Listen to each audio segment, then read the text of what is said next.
آج گلیات توحید آباد میں نماز استسقاء کا بابرکت اہتمام کیا گیا، جس میں اہل علاقہ نے بھرپور شرکت کی۔ نماز استسقاء کی ادائیگی کے بعد تمام شرکاء نے بارگاہ الہی میں گڑ گڑا کر بارش اور برف باری کے لیے خصوصی دعائیں کی۔ نماز استسقاء نبی اکرم صلی اللہ علیہ وآلہ وسلم کی سنت مبارکہ ہے، جو آپ صلی اللہ علیہ وآلہ وسلم نے خشک سالی کے وقت ادا فرمائی اور امت کو بھی اس کا حکم دیا۔ اس سنت پر عمل کرتے ہوئے اہل علاقہ نے رب کائنات کے حضور آج اسی سے التجا کی کہ وہ اپنی رحمت سے ہمیں بارش اور برف باری عطا فرمائے اور پاکستان کو خشک سالی سے نجات دے۔ جی بسم اللہ الرحمن الرحیم۔ جی آج ہم کھڑے ہیں جی توحید آباد کے مقام پر، جہاں پر جی طویل خشک سالی اور یعنی کہ بارش تقریباً 4-5 ماہ سے اس طریقے کی بارش نہیں ہوئی ہے۔ تو اللہ کے حضور آج یہاں پر توحید آباد کے مقام پر ہمارے قاری صاحب نے کافی لوگوں کو جمع کیا ہے اور نماز پڑھائی ہے۔ جی قاری صاحب۔ جی بسم اللہ والصلاۃ والسلام۔ آج جی توحید آباد کے مقام پر صلاۃ استسقاء کا جو ہے وہ اہتمام کیا گیا ہے۔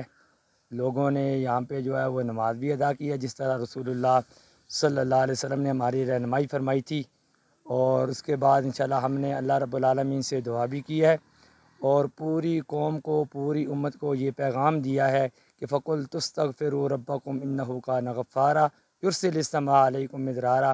جب آپ اللہ رب العالمین کے ہاں اپنے گناہوں کی معافی مانگیں گے، کثرت سے استغفار کریں گے، تو پھر اللہ رب العالمین آسمان سے اپنی رحمتوں کی بارشیں نازل فرمائے گا۔ اگر امت نے اللہ رب العالمین سے توبہ نہ کی، استغفار نہ کی، اپنے گناہوں کی معافی نہ مانگی، تو 1 مہینہ یا 15-20 دن بارش نہ رہی، تو پھر یہ ہمارے چشمے پہلے سے بھی خشک ہیں، لوگ پانی کے بوند بوند کو جو ہے وہ ترس رہے ہیں۔ تو ایک بہت بڑی جو ہے وہ سالی، خشک سالی جو ہے ہمارے پورے ملک میں آ جائے گی، ہمارے علاقے میں آ جائے گی۔ ہمارے چشمے پہلے سے خشک ہیں، بالکل خشک ہو چکیں گے۔ تو میں پورے اپنی امت سے، پورے علاقے کے لوگوں سے یہ گزارش کرنا چاہتا ہوں کہ اللہ رب العالمین سے رو کر، گر گڑا کر اپنے گناہوں کی معافی مانگیں، تاکہ ہم اللہ رب العالمین کی رحمت کے مستحق بن جائیں۔ میرے گناہوں کی وجہ سے ہے۔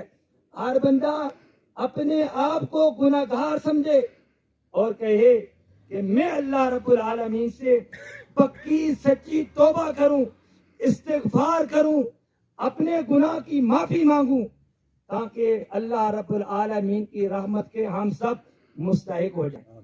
دیکھیں سیدنا موسیٰ علیہ السلام کا بڑا مشہور واقعہ ہے کہ جب آپ نے اپنی امت کے لوگوں کو لے کر ایک میدان کے اندر بارش کی نماز پڑھی، صلاۃ استسقاء پڑھی اور بارش کے لیے جب دعا کی، تو رب العالمین نے کیا کہا موسیٰ اس پورے مجمع میں ایک بندہ ایسا ہے کہ جس کی وجہ سے رب العالمین نے اپنی رحمت کو روک لیا ہے، بارش کو روک لیا ہے۔ اب اسی مجمع کے اندر سے اس بندے نے اللہ رب العالمین سے اپنا رابطہ مضبوط کیا، اپنے گناہ کی معافی مانگی، توبہ کی، تو رب العالمین نے وہیں سے اپنی رحمت کا نزول کر دیا۔ آمین۔